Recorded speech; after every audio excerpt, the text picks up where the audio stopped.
exceeding your expectations with trainings like these. So again, our training today is brought to you by our partners over at San Bernardino County. Today, we're so pleased to be joined by both Carmela Giliberto, Business Services Specialist, and Desiree Thomas, Business Services Technician, who are both here to share more about those resources available to employers like you. Good morning, team. Good morning. You're on mute, Desiree. Thank you.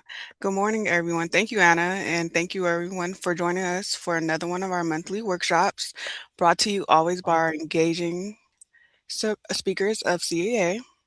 As you may have seen in our flyer, Workforce Development offers a wide range of services to support small businesses. We have 3 America Job Centers here in San Bernardino County, one in San Bernardino, another in Rancho Cucamonga, and another one in High Desert in Victorville. We also host multiple job fairs throughout the county, so if you have any hiring needs, just please let us know. One of our most popular services is on-the-job training. With the help of WIOA funding, we can assist businesses with their hiring needs by reimbursing 50% of wages paid for up to 3 months while training a new employee. So if you're interested in taking advantage of this program, just please reach out. We'll love to help. And as you know, we host monthly business and HR workshops like the one you're attending today. So be sure to register early for our next month's session on harassment prevention training for supervisors on September 23rd at 10 a.m.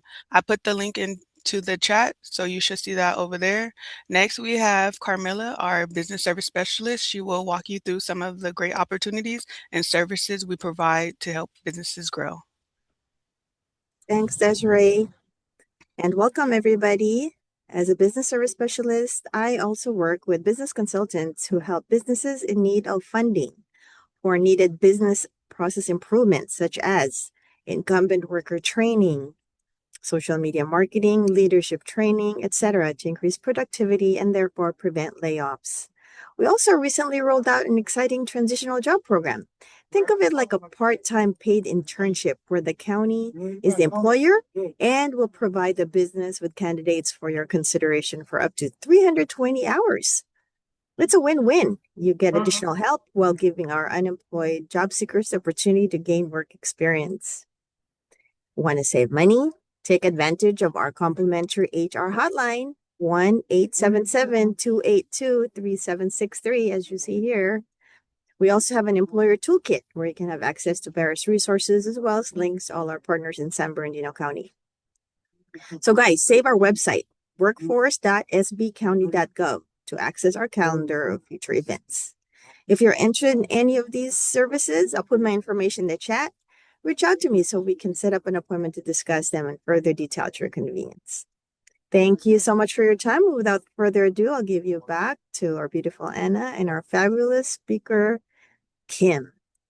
All right. Thank you, Carmela. Thank you, Desiree, and your entire team for everything that you do and for such a valued partnership with employers in your area. So now I have the great pleasure of introducing our trainer today, none other than Kim Guzman, our president and CEO. So you are in wonderful hands. Good morning, Kim. Hey, Anna, Carmela, Desiree, and all of you. Welcome. If you are looking for ways to refresh some of your leadership skill sets, you are in the right place. We have been partnering for, I think it's been over 15 years now with San Bernardino and all of the wonderful employers in your county. And we're here to just support you and provide you with peace of mind. Use that HR hotline that Carmela mentioned and Desiree mentioned, because you would normally be paying over $120 a month for that hotline, but instead San Bernardino County is putting your taxpayer dollars to good use and providing you with that HR resource. So call us anytime you have any questions about issues that might occur in the employee life cycle, from hiring to coaching, to performance reviews, to investigations, or ending the employment relationship. Beginning to end of that life cycle, we are here to support you.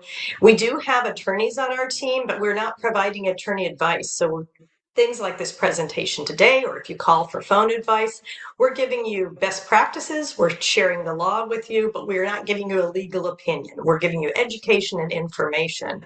And our lawyers make me give you that slide. So let's get into the meat of things today. We've only got an hour together and we're already at 10:07, so I'm going to be breezing through things. But everything we're giving you, you've got the handouts, and you can always call us on the hotline later if you say, hey, I heard Kim say this or that, and I just need more, or I'd like more help. Give us a call. We would love to share resources with you. The whole point of today is really how to have meaningful conversations with your team. And again, I'm not thinking that I have all the answers, but hopefully we're going to share some things and you take what you like and you leave the rest. And I hope there's just some good refreshers or opportunities for you to just think about, what could I do differently, or should I do some things differently, or what can I add to my repertoire as a leader? And a lot of times being a good coach instead of a boss, and we're going to talk about the differences, is really being a good listener. So we're going to do some refreshers on that. I've actually got things on one-on-one coaching that we'll talk about today, as well as coaching somebody when there's a performance issue. But we got a lot of samples and takeaways for you, and I'm going to kind of end with what feedback really is, because it really is a gift. Good, bad, or ugly, it's a gift when we know how we're doing or when we're giving somebody else information. How we deliver that gift is the best part of all, and the place where most of us probably could use lots of practice on. So let's kick off by thinking back. And if you were in the room, I'd ask you to raise your hand and shout out a story. But that could take us all day, because I know we all have stories. But think about the worst boss you ever had. And when I put this presentation together, I thought about this because I immediately thought about the worst bosses I ever had. And so just maybe jot that down for yourself. Let me share my story with you. I had two really bad bosses, and that's not too bad in my whole career. You know, I've been working for 45 years, probably 45 years now, yes. And the thing that I thought that both of my bosses had in common that I did not like was that they were very much, it's my way or the highway. They were very much the traditional boss. The funny thing is, one was younger and one was older, so it wasn't an age thing, but it was a mentality that this is authority and you're lucky to get a paycheck and I am making the rules and you're going to follow them style. And that wasn't very good. And here you see this, I found this picture. This is not the best looking picture because it's kind of yellowed. It's a Polaroid that my parents took in front of me in front of our home. We lived in Prineville, Oregon, which is a small little town in Central Oregon. And I was 15 and I got my learner's permit and I started working at Dairy Queen. And so it was a very proud day to put on that ugly brown outfit and that Farrah Fawcett hair, which I've still tried to keep some up. So anyway, I was working at Dairy Queen and I'd only been there a couple months. You know, they did a pretty good training job. And I remember what hit me that made me leave that company, that store, was that I had a customer come to the desk, and I still remember it. I was 15, right? And they asked me for a type of sundae, but they didn't want the dilly bar or the peanut butter parfait or all the things that Dairy Queen has. They said, can I have a sundae with this and this and this and that on it? And I said, yeah, I'm sure I can do that for you. That's what you want. You're the customer. And I figure out, 50 cents per whatever treat. And I gave it to them and they were happy. And that was the end of that. And then my boss said, Kim, can I see you in the back, where we wash the dishes? And I said, sure. And I thought he was going to praise me for being so good with customer service. And instead, I was surprised and very upset to learn that he was not happy. And he just began to say, what's it say out on that sign? Does it say Kim? No, it says Dairy Queen. So this is not Kim's shop. This is Dairy Queen. And you do it the Dairy Queen way or you don't do it all.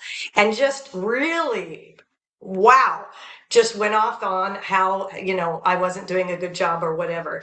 Literally that night I was so upset. I remember going home and I talked to my parents and they're like, hey, if you don't like the style, then you give a 2-week notice, or better yet, go find another job first, then secure the other job, then give your notice. And that's what I did. And then I moved on to the taco company. It was a huge promotion.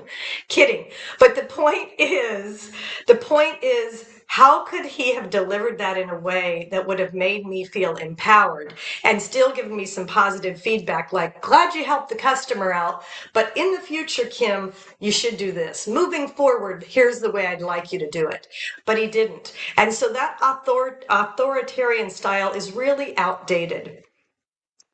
And when you think of somebody who's a true leader, to me, the word that comes to mind is coach. And so when you think about a coach, and I don't know if you've been a coach, I haven't had that opportunity, but whether you're a soccer coach or volleyball coach or basketball, football, any kind of sporting event where you're coaching people, cheer coach, whatever, what do you think winning teams have in common? And what skill sets do you think those coaches have?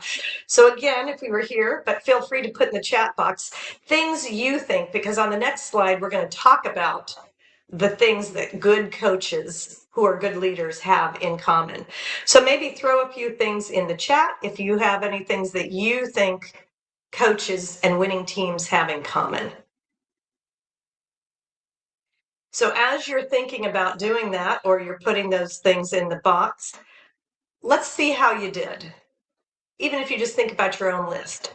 And let's think about where you are today. So a coach, his whole purpose is to coach somebody to success. And I'm seeing some really good things coming through right now: patience, communication, empathy, understanding, and all of those things. I would say absolutely gold stars, 2 thumbs up. But it's nice to see these things side by side. A coach is somebody who's going to transform somebody, right? They're going to listen. They're going to ask questions. They're going to be curious instead of having an assumption and jumping to conclusions. It's funny, isn't it, how often human nature is we jump to a conclusion and we assume something and we don't really even have this whole story. And if we want to try and change our behavior, try and become a better version of ourselves and have more self-awareness, we've got to explore situations. We got to ask questions.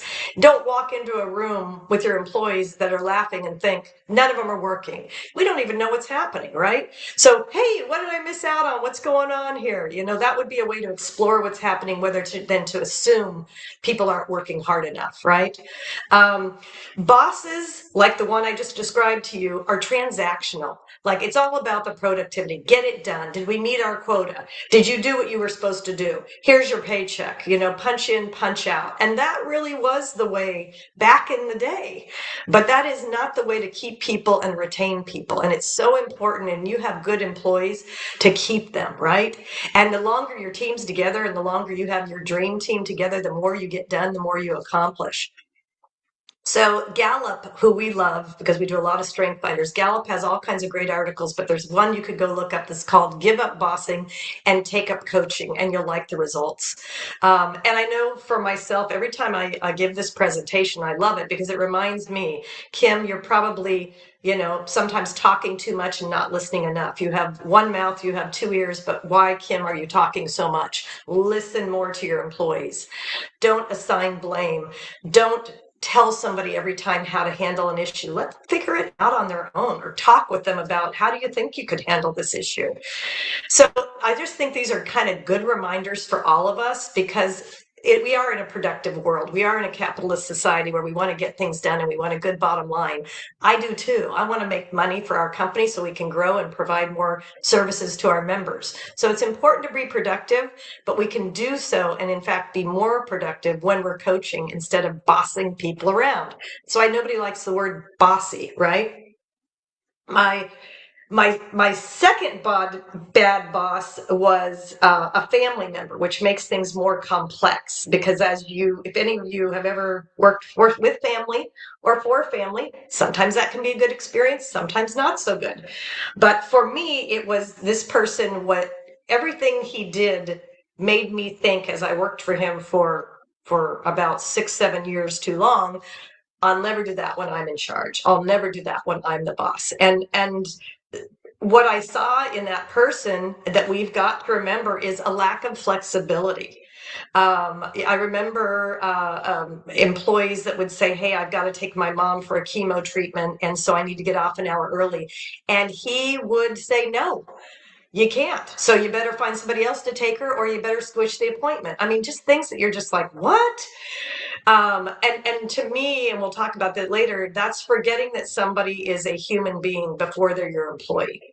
So they come to work and they're your employee, but there are a whole lot of other things before they ever walk in the door to work with you or for you, right? So being flexible, and I think COVID has helped us be more flexible and have remote work and things, which is great. Feedback, listening to it, not dismissing it. My boss, this boss I'm talking about was also very inconsistent. It was one of those, are they in a good mood or are they in a bad mood today? And when you're living on eggshells, right, as an employee, that's not a good feeling. You really want some consistency. And it doesn't mean that we as leaders, you as a leader, don't have a bad day or a good day. You know, there's days you're especially happy. There's days you're especially bummed out. That's life. But is there a basic consistency in how you lead and in the style and how you manage? Because that consistency is very important for other people. The other thing my dad always says is, you know, regardless of whether something's good or bad, if you're looking for it, you're going to find it, right? So if we're always looking for what we think somebody is doing wrong, we're going to find it. If we love somebody, we think they're great, all we see is their good stuff and we just kind of ignore their flaws. So don't be so overly critical of people. I mean, I think that's another thing that's easy to do. It's easy to be judgmental. And then I kind of skipped over it, but Strength Finders, I know you've heard us talk about that before. We just love that program because it focuses on people's strengths instead of their weaknesses. And again, human nature is your kid brings home a report card, or you get a report card and you see that you got A, B minus. Why did I get a B minus? How could I have improved that B minus? There's nothing wrong with that, but there needs to be balance that you're not good at everything. Nobody's good at everything. So let's focus on having people in the right position and the right fit where they can use their strengths every day instead of, you know, if somebody's got a weakness, this is just not the right fit. We've had people that we bring in onto CEA and we let them, they say they're a trainer, and they train 5-6 times and we're like, it's just not CEA quality training. So you may still be a trainer, but this may not be a right fit, that kind of thing. And those conversations, although difficult, are also feedback that's, you know, can leave people saying, okay, where are my strengths and what should I do with those? One of my favorite books, and I'm sure many of you have heard of this, is called The 5 Dysfunctions of a Team. 5 Dysfunctions of a Team. It's by Patrick Lencioni, and I ran into this probably about 20 years ago and just fell in love with this book. And it really talks about, is your team functional or dysfunctional? And you can think about this with your own self, right? Is my relationship with my spouse functional or dysfunctional? Is my relationship with friends, family, children functional or dysfunctional? And I think we know the difference. But what I love here is Patrick kind of does a, like Maslow's hierarchy of needs, like shelter, you know, food, all that, security. This is about the business and the workplace. And in the workplace, if you want to have a high performing team without dysfunction, the bottom foundation needs to be trust. And trust means your employees feel like they have safety to speak and share how they feel. They can tell you they don't like something or they don't agree with you, and they're not fearful of retaliation or being fired. Team members who support each other instead of covering up each other's weaknesses, but they support one another. And making sure when you look at your whole team, are we leveraging all of the strengths of our team? Maybe we have a few really good analytical thinkers and we have a group that's really empathetic. Let's put them together to find the best balance here, right? And then if you have trust, now when you have trust, you're allowed to have conflict. And I don't really love conflict. I think most people don't like conflict, but conflict is healthy. Because if you have conflict and you resolve it, now you have commitment, right? So you want to have healthy, constructive conflict, which means being able to talk openly about things that are not working well and then coming up with solutions together on how we can fix things. And that means commitment is having clarity and everybody agreeing that these are our goals and how do we achieve them together. And if you're not achieving them, there's accountability, right? So you don't let people slide and slack and not let other people slide and slack. You don't want anybody to slide or slack. You want everybody to be held accountable. Certainly everybody has times or seasons in their life where maybe so-and-so's going through a divorce, or so-and-so's going through a move, or so-and-so's going through a very big health concern. And so we need to let things be a little different and not expect as much out of them. But by and large, we're holding people accountable for deadlines, for performing and doing their job to the full extent that they can and that we need them to do the job.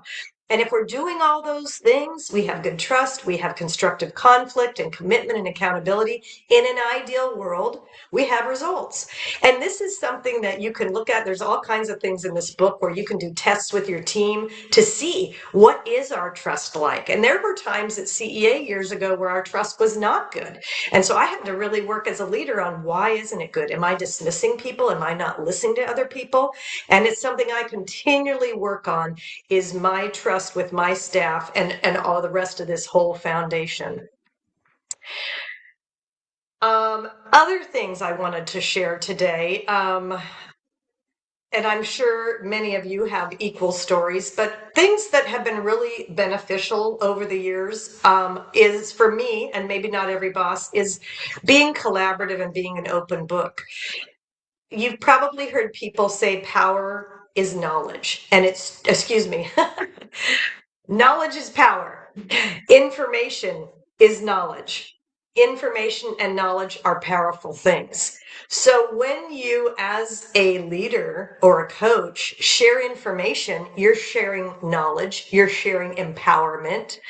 And so I've worked at places, and I'm sure you have too, where people go into a closed door session and everybody outside is like, what are they talking about? What's happening? And when people are left to gossip, or because they don't know what's happening, because they have no information, generally that's going to go in a fearful, negative, anxious way. I wonder if there's a problem. I wonder if they're going to do layoffs. I wonder if I'm in trouble. You know, those are the types of things when people are not transparent, when you're not an open book and you're not sharing information with your team. At CEA, probably I could fall too much the other way, where I'm too transparent, but we share our financial statements with our team of 23. We're having a great month. We're not having a good month. We're doing well in this area. We're not doing well in that area. But when everybody knows that information, there's just a lot less anxiety for people. People like clarity. They want to know, and they want good, clear direction from you, not just whatever you want to do. But no, we have goals. Here's our goals. Here's what we're all trying to achieve. Are we all rowing in the same direction? And if we're not, do we need to help somebody get back on the boat and row in the right direction, right? And all that stuff is really buy-in, because if people feel like they're a part of the process at your work, and they're a part of the policies, and they know what's happening, and they're part of the decision making and solutions, then they're all of a sudden it just automatically engaged, right? So those are some of the things that, to me, I have learned in my 45 years of work. The other thing, I had a boss when I worked for the California Department of Rehabilitation, and that was a really wrong fit for me. I was brought in as an event planner, and boy, let me tell you, not the role for me. So it only lasted about 8 or 9 months, and then I moved to CEA, actually. But what I learned there from my boss there, my mentor, my leader, I should say, is she said, Kim, whatever you do, work hard, but celebrate every milestone. Celebrate anything that you can celebrate, because life is too short not to celebrate. So if it's a wedding or a birthday or an anniversary at work or anything, again, with permission that the employee wants you to share, celebrate. We made we were trying to make X dollars this month. We did it. We were trying to get this many people to join the webinar. We did it. And not every celebration has to have money with it, right? But maybe it's something small, like just an email that goes around everybody that thanks everybody. Maybe it's a thank you note that you write to people that says, I appreciate you. You just hit your 5-year anniversary here. Oh my gosh, thank you for everything you do for our company. So many of those small things that don't take any time or money, they just take a little energy, really can energize everybody else. And we do that here at CEA for our CEA anniversaries. I will write a note in an email format to a person, but I CC the whole company so everybody can hear the praise that I am giving this person for everything they've contributed at CEA. And I've gotten great feedback over the years that keep it coming. We love seeing that even when it's not our anniversary, and we look forward to our anniversary. So, and again, as I mentioned, just remembering that people are people first. And my daughter worked for Verbo, and she said during COVID, her CEO said to everybody, I realize that everybody's scared, and I know that you're all people and human beings before you came to work today. And we're going to get through this together because I'm recognizing that you're people and you have lives and family and care for loved ones before you are my employee. And that just stuck with me. And that was probably 7 years ago that she told me that. And I thought that was powerful. So those are little things I have gotten over the years, but the whole goal is really, as a leader, you just want to coach everybody to do their best and be their best self. And so often it's easy as a leader to get caught up in what needs to be done. And we're generally leaders are drivers. So we're just driving the bus hard. We got our foot on the gas pedal. And sometimes it feels like it's going to be more work for me to teach somebody and to coach somebody than to just do it myself. And I run into that a lot, and I don't delegate as much as I should, right? But coaching does not have to be a lot more work. It can be a style of conversation where even when things are busy, we remind ourselves as the coach, as the leader, to say, hey, Anna, how did you feel about the webinar that occurred yesterday that you were on? Anna does 150 webinars a year for us. She's amazing. So I like her take on what went well, what didn't go right. Is there something we could have done differently? How could I support you to make your job easier? Those are just conversation that should be happening all the time, even when you're busy.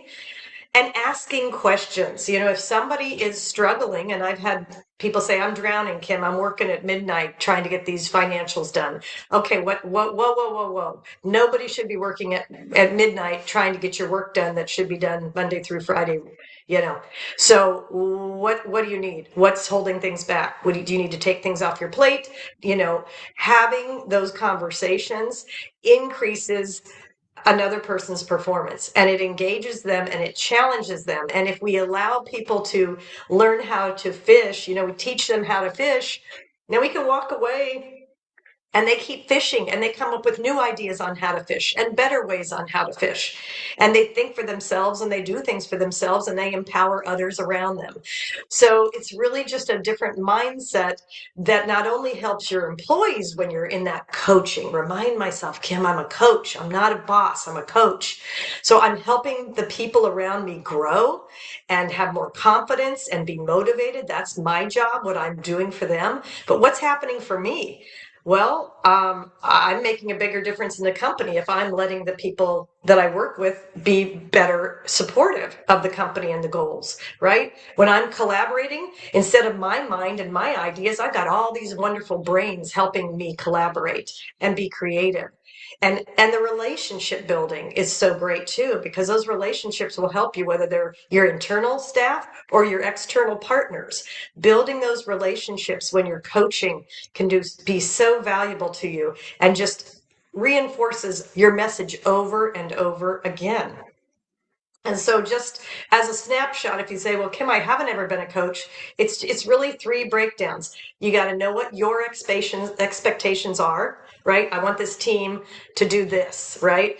And then realize as a coach, I need to be visible. I need to be hands-on. I can't be that seagull manager who swoops in, drops a load of whatever, and then swoops back out, right? That's a seagull manager. We don't want to be that. You want to be a hands-on leader who knows what's happening. And if you don't know what's happening, you're asking questions.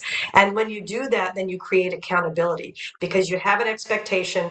It either is or isn't met. And then you address whether it is or is not met. And so that means a lot of documentation, right? You need to actually, people need to know what am I supposed to be doing now? What's my job description? Why is the company doing this? What's our purpose? What's our vision statement? What's our mission statement? What are our core values? We try and revisit those every 2 to 3 years at CEA. Are they still working? Are they still serving us? Are they serving our members? And are we all agreeing on them so that they're mutual? And are they written down so we know what our goals are all the time? Is everybody agreeing and having some voice and say in that? So strategic planning should be happening hopefully every 2, 3 to 4 years for your team. And then when you're coaching, it's doing it in real time. Now sometimes I find for myself when I'm coaching people, I don't want to give feedback immediately because I'm still trying to figure out how to deliver it in a way that would be positive. So that's okay. But I don't want to wait 2 weeks or 6 months to tell somebody on a review some feedback that I could have given them in real time, right? That would have really made a difference. So you want your feedback to be timely when you're coaching and focusing on, again, being tactful. Because if you're tactful and diplomatic and you deliver a message, there's a much better chance that that person's going to receive it well and learn from that. I love what somebody put in the chat, and I'm sorry I had missed that earlier, but celebrating, we talked about celebrating failure is a great idea. And I agree. Sometimes it's like, wow, we thought that was going to be the best idea in the world. That really that did not go as planned, but did we learn anything? And sometimes we came up with a better idea when we learned from the mistakes we made. So thank you for sharing that in the chat. That's great. Following up the whole coaching circle at accountability. Again, it's back to the beginning, which is you set the goals by having everybody participate in them and align those goals. And you can see this person in the graphic kind of doing what a lot of strategic planning looks like, which is, people are writing down, I think we need to do this differently. And then staying on track with the goals, but sometimes realizing, guess what, we're 6 months into the year, we're never going to hit this goal. Do we need to adjust this goal? Do we need to be more flexible with it? But even talking about it and coming back to your goals is the culture of accountability. That's actually doing it. So I would like to stop for a second and just ask you, and again, you can use the chat box. I'm curious how often, I love it, Anna's on it. Instead of the chat box, let's use technology. How often do your employees participate in goal setting? So I'm thinking your team, your department, could be your company, however you'd like to analyze this, however frequently you get together. And then I'll go ahead and end it in a minute. We're getting a lot of good answers here. There's a lot of you on here today. Couple more coming through. So I'm going to go ahead 5, 4, 3, 2, 1 and end the poll. And maybe I'm going to end the poll. I'm going to try to end the poll. Here we go. End the poll. And I'm going to share the results because it's important to share information, right? So interesting here. I almost neck and neck with quarterly and annually, which is great. Monthly, even better. That's even better. Good for you guys. I'm impressed. And then for that 16%, I'm sure you're thinking, yeah, we need to do it, because if we don't know what the heck the goals are, the rest of that pyramid, how do we even do the pyramid, right? Of having a high performing team. Let me get this off here for you. So it is so important. And again, maybe your company as a whole doesn't do it, but that doesn't mean that you as your leadership and your team can't start doing it. And we can help you at CEA if you need some help with that. Happy to help with that. But that just gives us all the same page, kind of like your employee handbook, right? To me, the employee handbook, this is, we're all on the same page.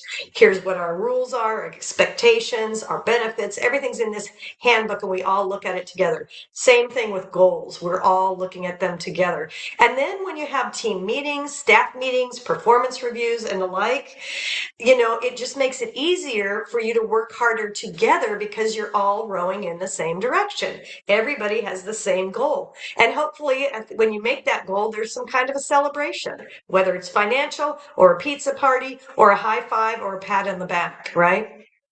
So you really need those to be able to celebrate together and to work harder together.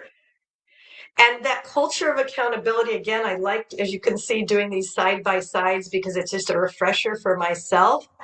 When you're in a culture of blame, and I'm sure we've all worked in these, you're like, he's the problem, she's the problem, and this is a headache for me. And nobody wants to admit a problem. They hide their problems. They're shameful about them. That's all a culture of blame, as opposed to the culture of accountability we all as good leaders want to be promoting, which is, no, people make mistakes, there are hiccups, there are bumps in the road, but people are problem solvers. We will adapt, we will pivot, we will flex, we will solve problems together because we're all still learning. So we're saying, what's wrong with this X, Y, or Z at work, not who is wrong or who did it or who's to blame. And we're looking at, it just allows us to be innovative and allows us to create more trust, right? And more cross learning and cross training, things of that nature. So take a look at your own department and say, do I have a culture of accountability, or do I have some blame? And if I do, how do I get over to the other side? And how do we make sure we reduce that? So again, just finishing this up, I started this at the beginning, but it's establishing the expectations, coaching, and creating accountability. So you might be wondering, well, I've heard of one-on-ones. Maybe a lot of you do one-on-one coaching. Maybe you don't.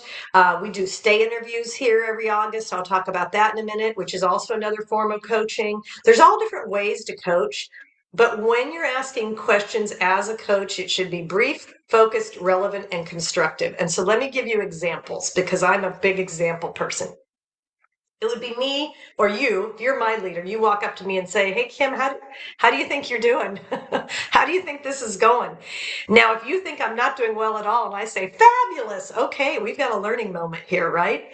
But what I find oftentimes, especially when I've got an underperformer, if I go to that underperformer and I say, how do you think that project you just finished went? And they'll go, yeah, I was disappointed with it. It didn't go well at all.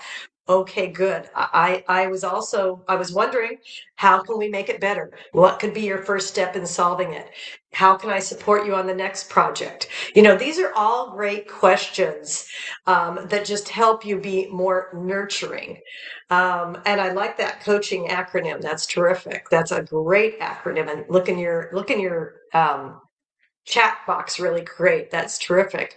So these questions are helpful. You could almost have these on a little 5x7 card in your desk, and kind of before you get ready to do a one-on-one, you start, get ready for some of these questions with people. But you're just being curious.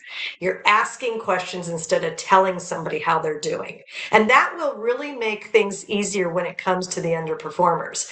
When it comes to the one-on-one coaching, that a lot of times I do this one, I have 4 people who report to me, and every week we have a 30-minute meeting. And if one of us can't make it, we'll skip it because we know we can meet next week. But most of the time we make it.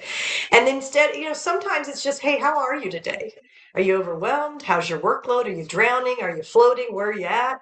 Sometimes it's just, how was your weekend? You can mix it up. It doesn't all have to be work all the time. I just found out that and I'm going to say this for Anna too, after 7 years of working side by side, I just found out that our CFO, Andrea Fredrickson, is a pianist. I didn't even know she owned a piano. I didn't know she played the piano.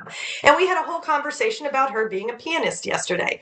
And I was like, wow, I didn't know that about you. I need to ask more, And that came from, what did you do on Sunday? And she plays the piano every Sunday at church. She's been doing that for how many years? And I didn't know it, right?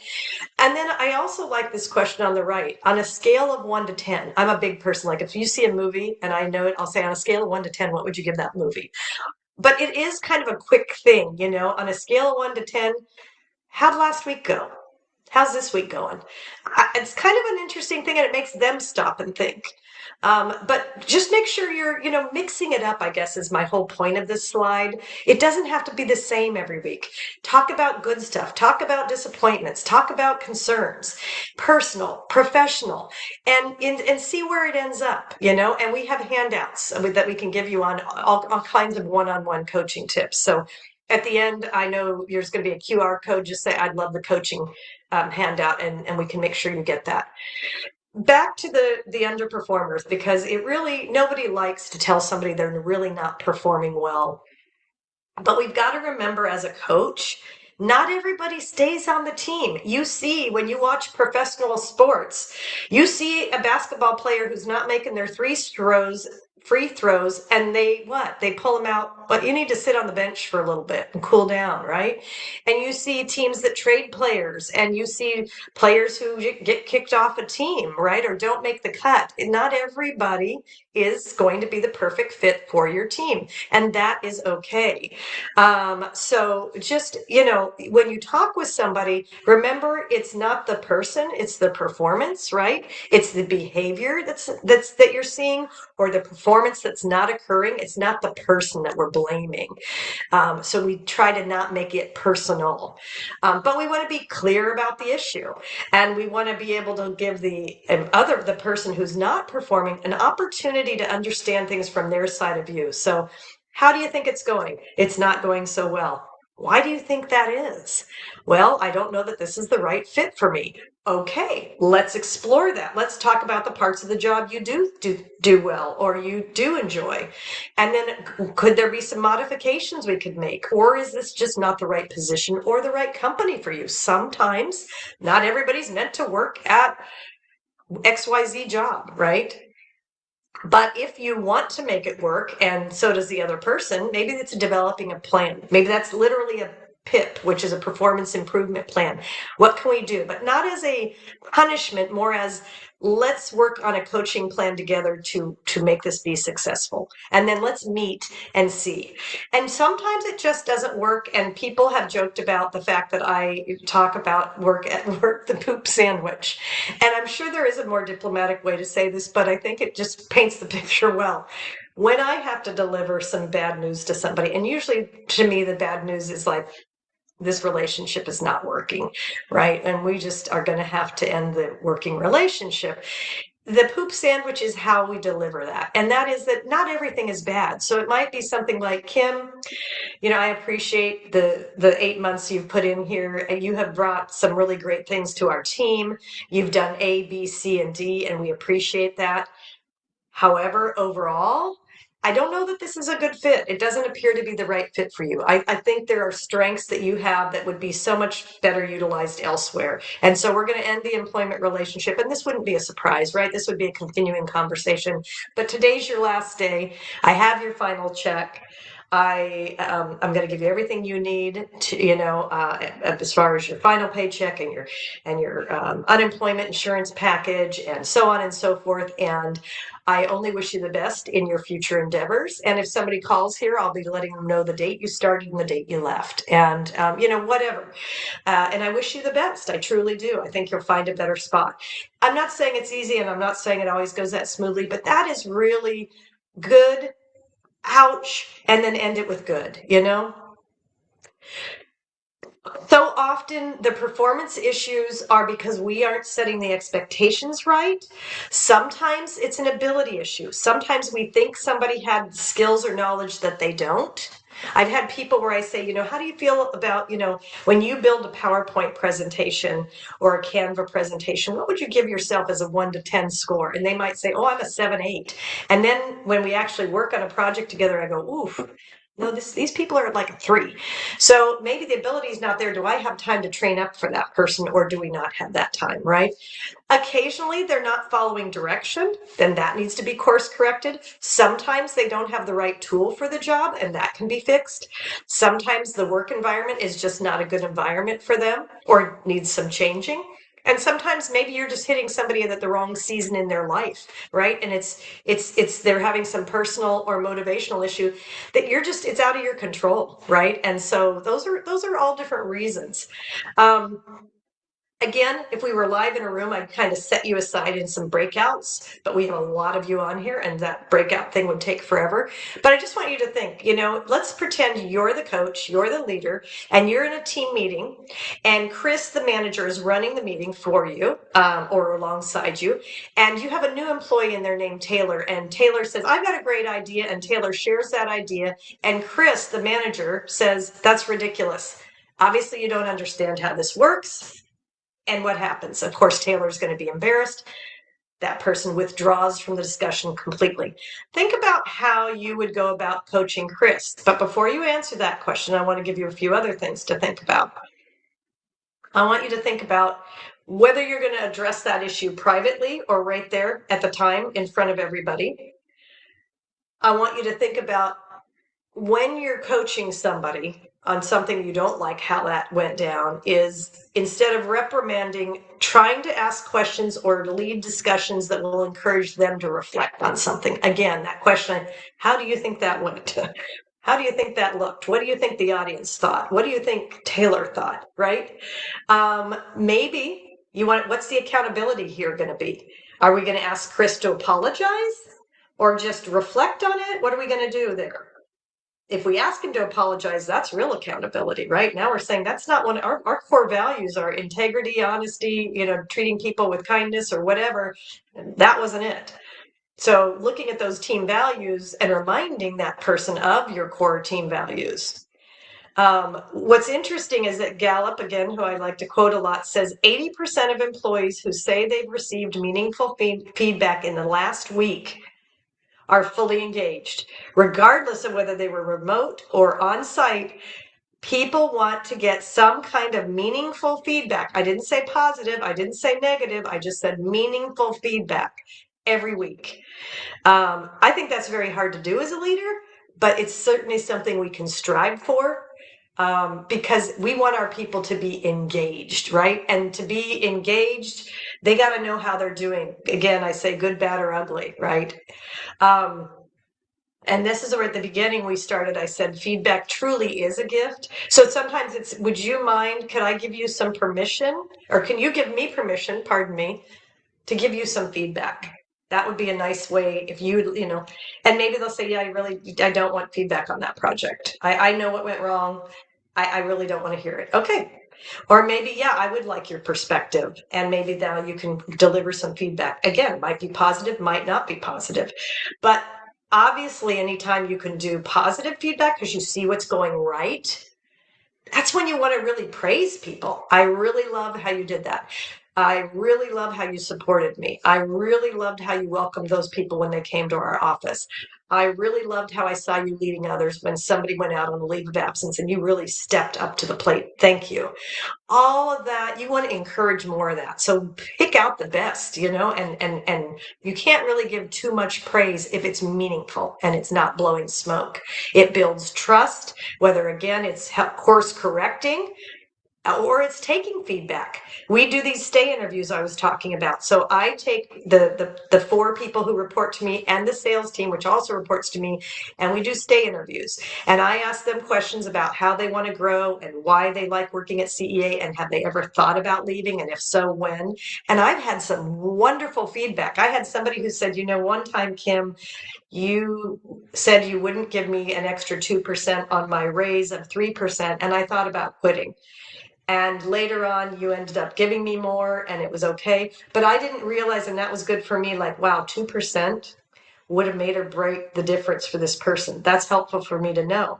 I also had somebody tell me, Kim, sometimes you give away, you love to praise people and give away gifts, but sometimes our finances aren't so great, so stop giving away such expensive gifts. And I was like, oh, so okay, all right. But they're like, you're sending a mixed message. If we didn't have good finances for the month, don't give everybody a $200 gift card. Okay, good point. So it builds trust when people manage up to you and give you as the leader feedback, and you accept it and you don't excuse it and you don't dismiss it and you don't make excuses for it, but you say thank you for that feedback. So invest not only like you are today in yourself, but are you investing in all the people who report to you, in the managers in your company and the managers in other teams? Is there ways you can be investing in them, and not just yourself as a leader, but the people who you are mentoring? Invest in them. Because again, a great manager can turn around a struggling workplace culture. And managers, sometimes it's not the CEO, right? It's not the VPs, but it's the frontline supervisors and managers and department leads that are really accounting for employee satisfaction, employee engagement. We've all heard many times employees don't quit companies. They generally quit managers or bad bosses, right? So I mentioned a couple of different books. All of these I think are great. None of them are new, but they're all at different stages. I think that the one on the far left is a little bit newer, but these are all things that I used as I kind of put together the presentation for you today, and I hope you got some value out of it. Before we go back to Chris, the other thing I want to mention before you figure out how you're going to coach and what you might want to do differently is just reminding us that companies with a strong coaching culture, say that 3 times fast, are 2.9 times more successful. And this is a Fortune magazine article. Yes, it's 2 years old, but it's a Fortune magazine. 2.9 times more successful if you engage and retain your top talent. So you want to keep your great people. And that's why you want to be the best you can be. And I'm so sorry because there was another slide about how we were going to handle Chris. And so handling Chris, what I was going to say about handling Chris was I would take Chris and I would go ahead and I would have that conversation separately, privately later. I would not talk with Chris in front of everybody, even though I would cringe when he was telling Taylor that her idea was silly, or Taylor may have been a man.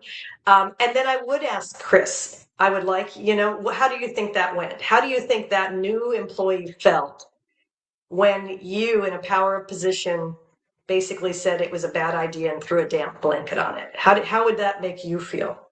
Do you think you could have handled that differently? Do you think you need to handle it? So that's that self-reflection.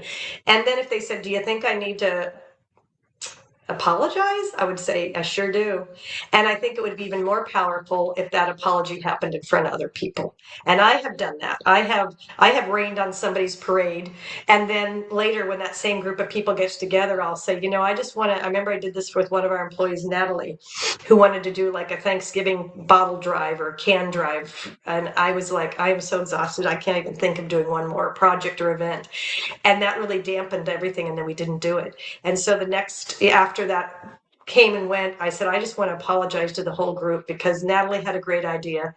I should have allowed her to go with that. I rained on her parade and we didn't do it. And my apologies to you, Natalie. I apologized to her privately first, and then I did it publicly.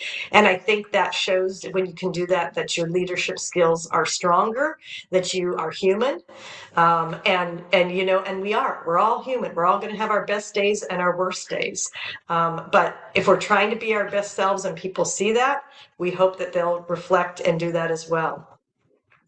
And with that, I want to say thank you so very much to San Bernardino County for allowing us to be here and present to your employers. We are grateful and appreciative of this wonderful partnership and relationship. You guys really are transforming lives and you really are making businesses stronger and better and helping them thrive.